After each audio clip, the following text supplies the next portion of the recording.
All right. Hey everyone, it's Lennon. I'm probably going to rant in this video, but what I really want to talk about is abstract deity. Okay? Um,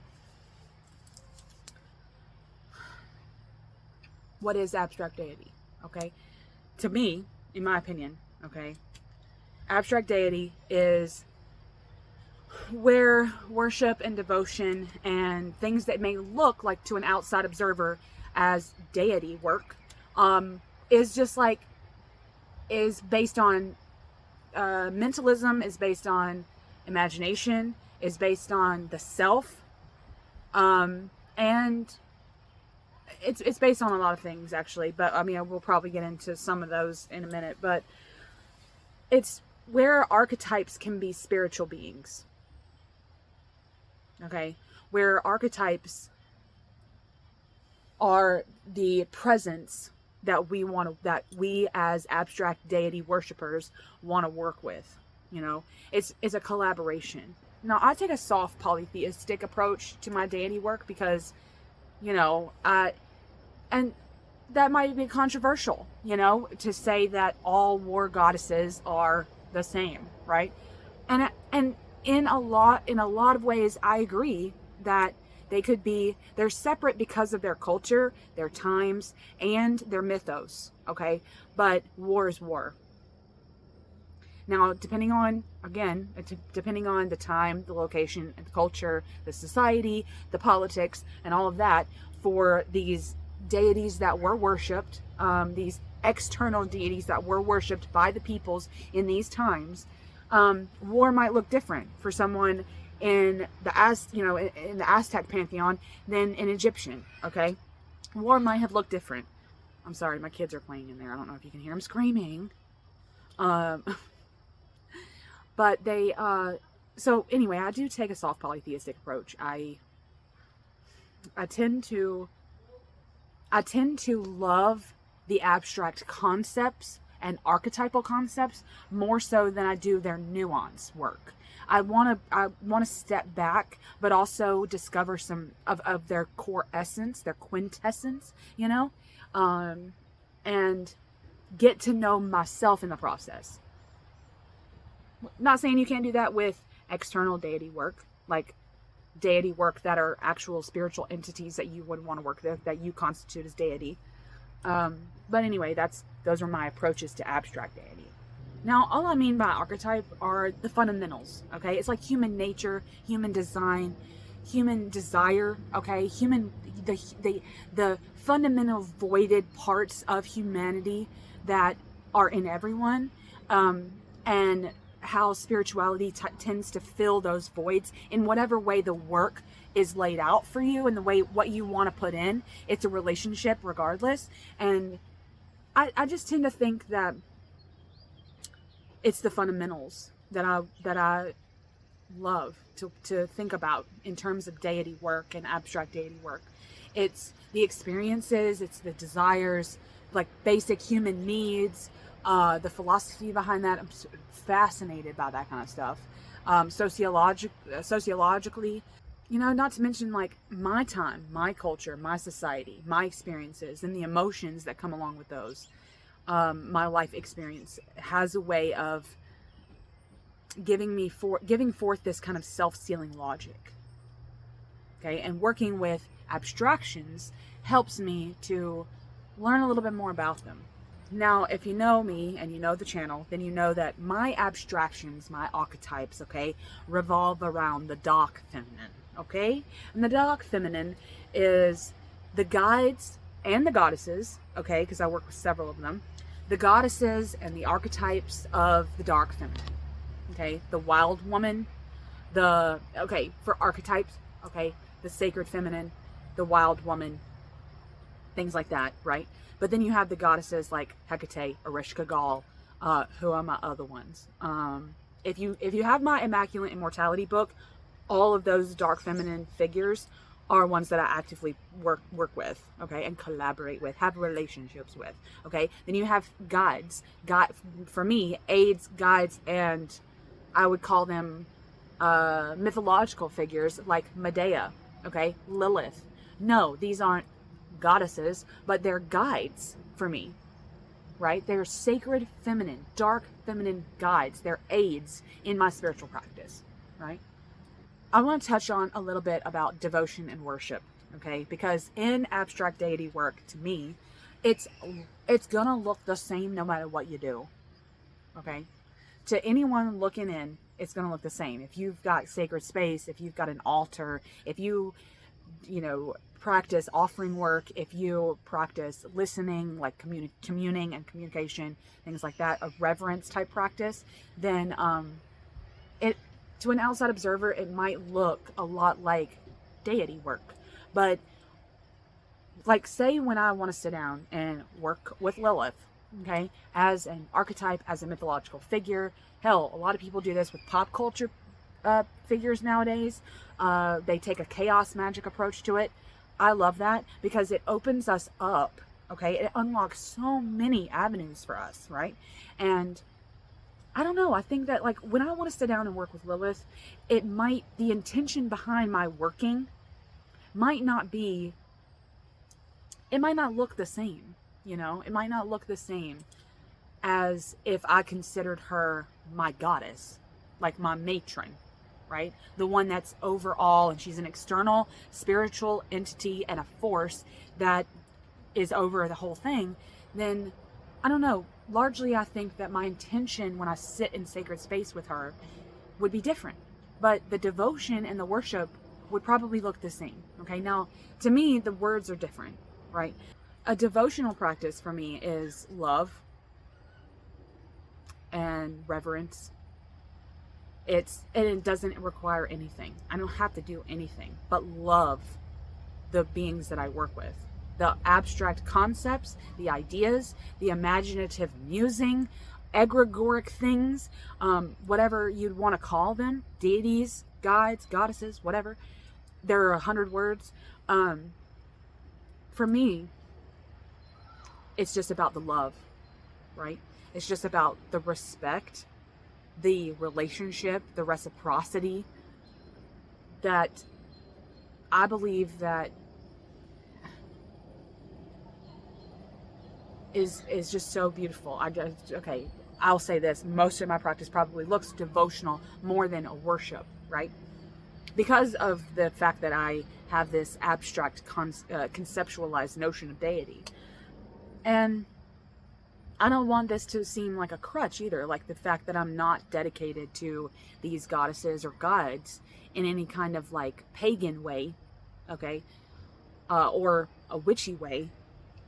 The fact that I'm not signing on some kind of weird cosmic dot, on some kind of weird dot signature, cosmic signature, that means that the respect and reverence for them is less. Because that's not what I think at all. If I chose tomorrow to dedicate and make, let's just say, Hecate my matron goddess, okay, nothing in my practice would inherently change. Okay, again, probably because I approach these beings different than some people, and that's okay. My practice doesn't have to look like your practice. And worship is different because it involves some kind of actual act, where devotion is more this like reverence, this, this beauty, this loyalty, right? But then worship actually requires effort, okay? Whatever that may look like in terms of worship. That could be altar work, lighting candles, giving offerings, giving incense, using divination, communion, right? Like actual communion, where you chat with the goddess or the guide or the whoever, the archetype.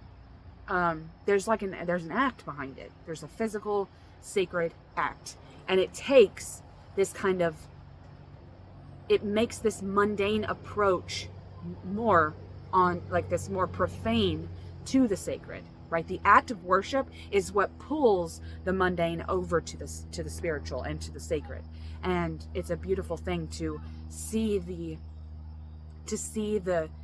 way that I can work with these abstract deities in my life, in these mundane ways, right? Like, oh yeah, but they're so spiritual. They're so linked to my spiritual practice that I have somehow turned these mundane abstractions and concepts and ideas and emotions and experiences over to the sacred, like shape shifted them.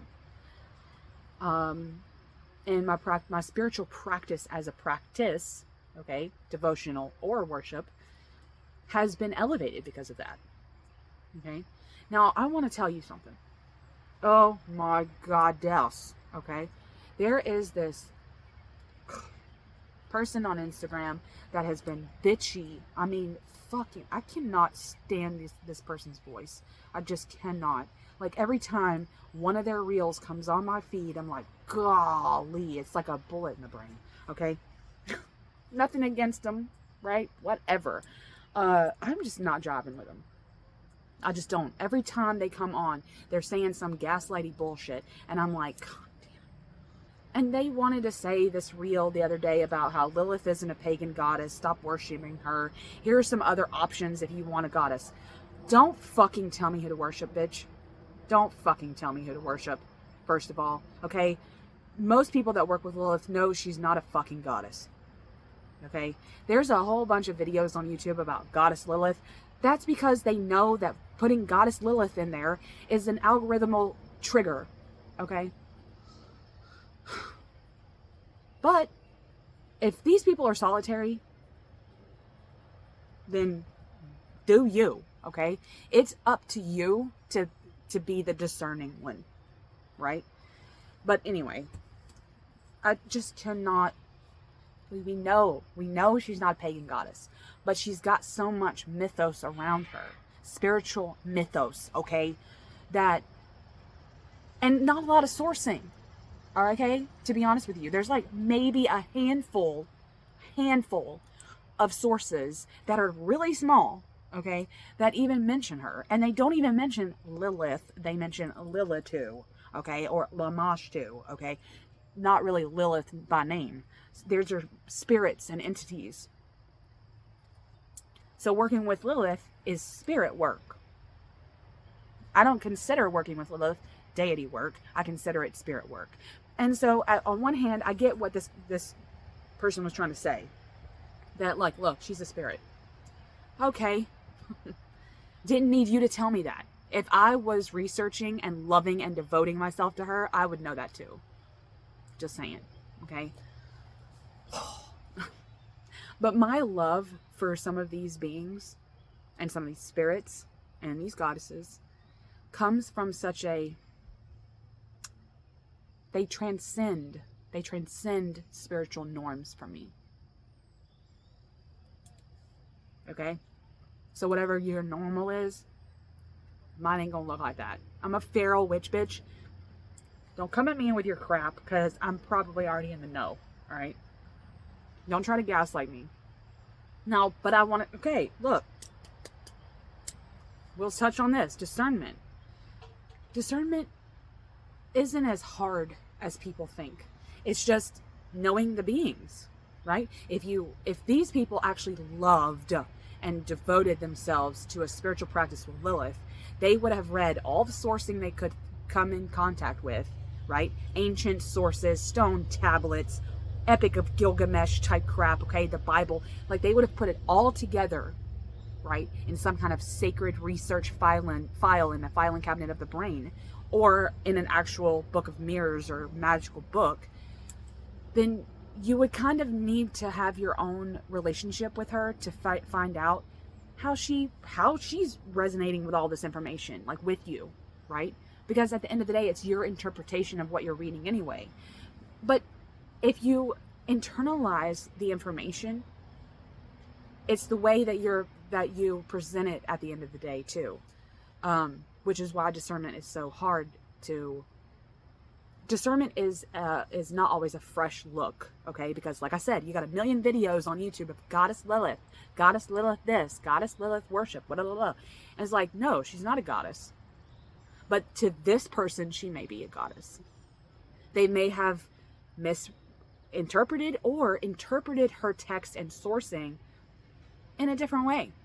Not to mention, maybe they have a lot of experience, actual devotional worship experience, relationship experience with her, that has deified her in the psyche. Okay, that has to be okay. Now, again, on one hand, discernment acts as this kind of like, if you're going to come onto the internet and spout all this crap about how Lilith is a goddess to you, then you need to just say that. Just say that in those videos that someone would post. As long as you say, well, these are my views, then that's all you gotta say. You know, that way you're not spouting misinformation.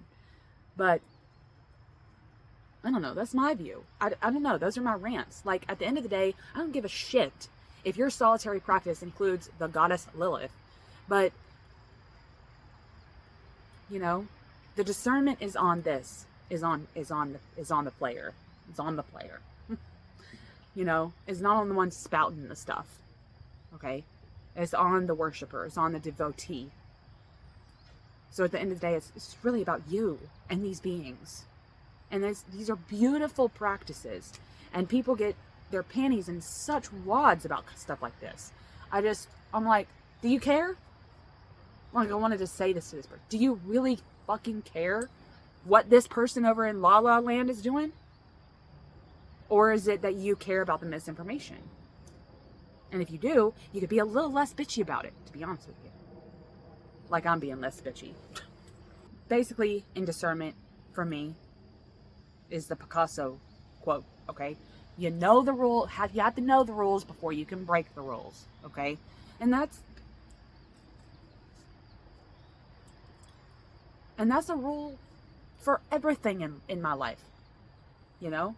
To be honest, like, if I know the rules and then I choose to break them, it's a decision making thing that I have in my body.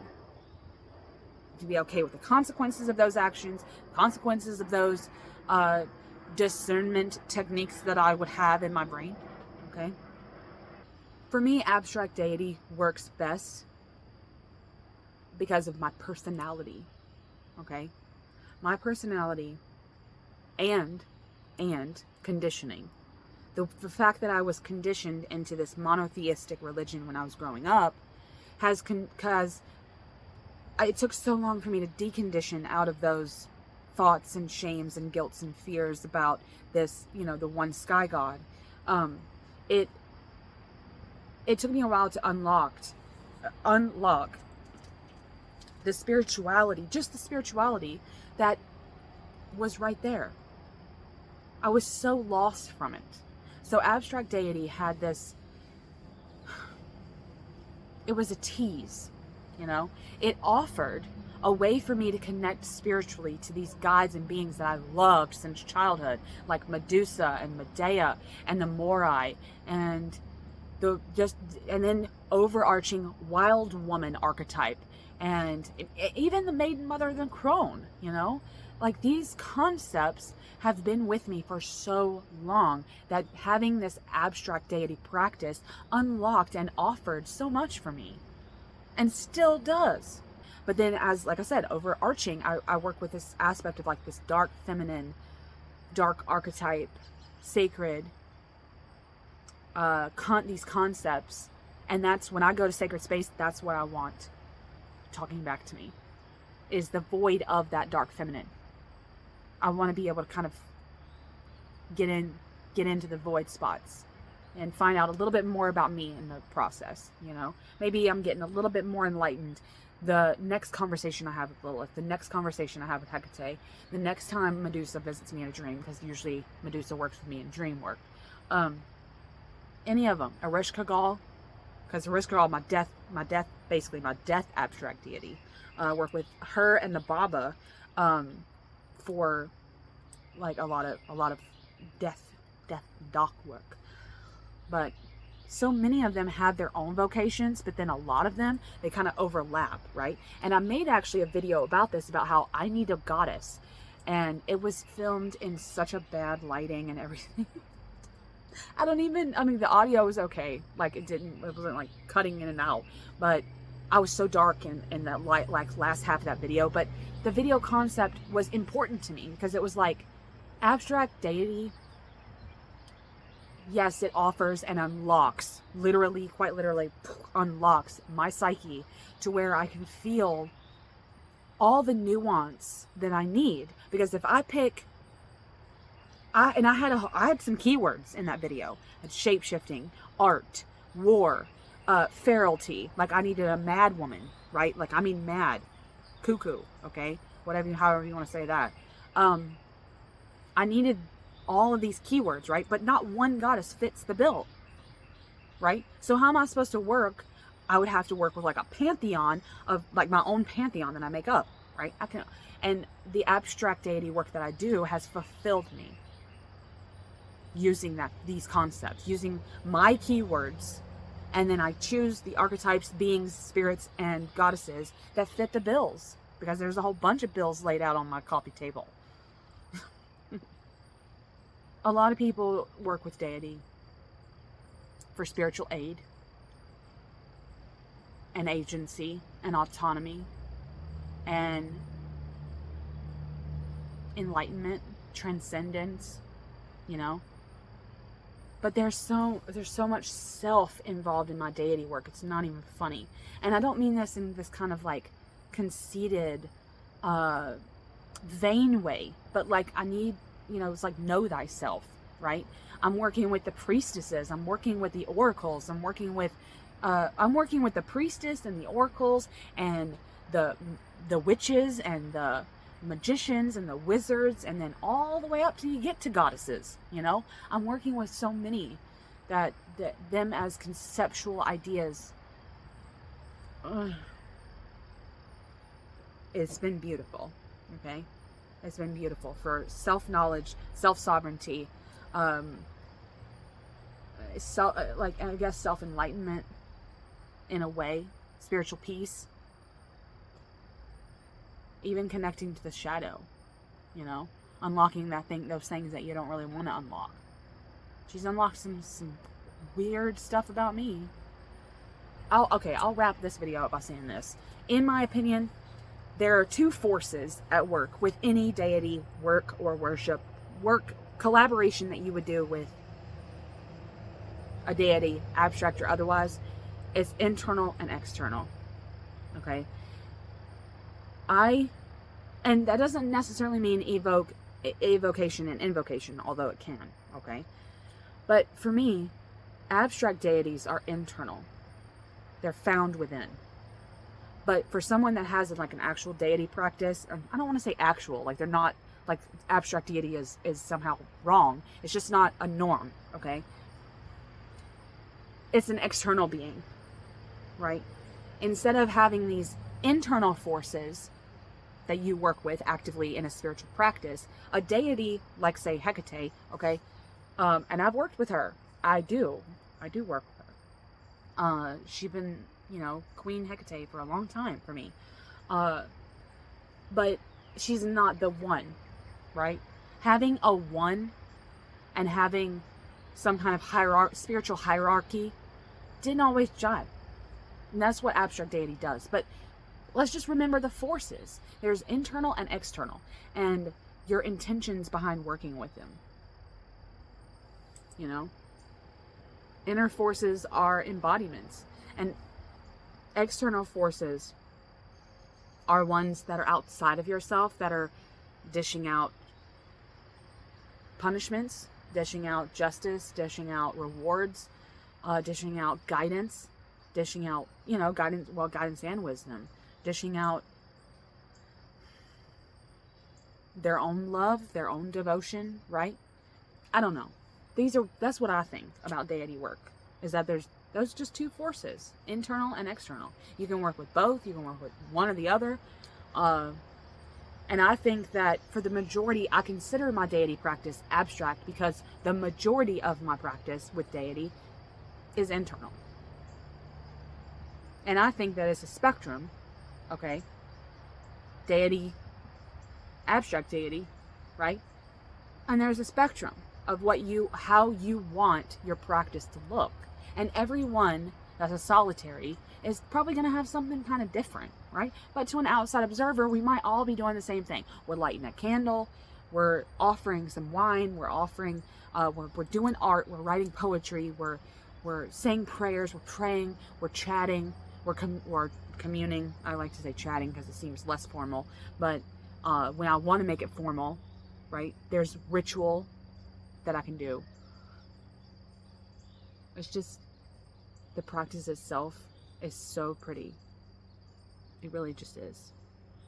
And it has given me a lot over the years. So the next time that somebody's talking about something, just think, you know, this is their practice. That's it. That's all I would expect someone to say about me. You know, oh, that's cool. They're doing such and such with their deities. And then if you like it, right? Like, I've watched a lot of videos and I'm like, I don't like that.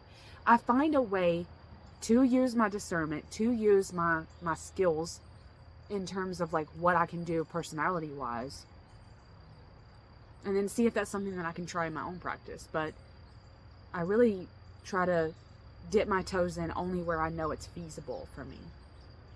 You know, not like chew or put the cart before the horse, you know. Okay, anyway, I've been rambling enough, so I'll get off the phone. I'll get off the phone. This was like 1999. I'll get off the phone now. But anyway, I love you guys. Leave me some comments. I mean, what are your thoughts on abstract deity work? Hope you're having a magical day. Much love.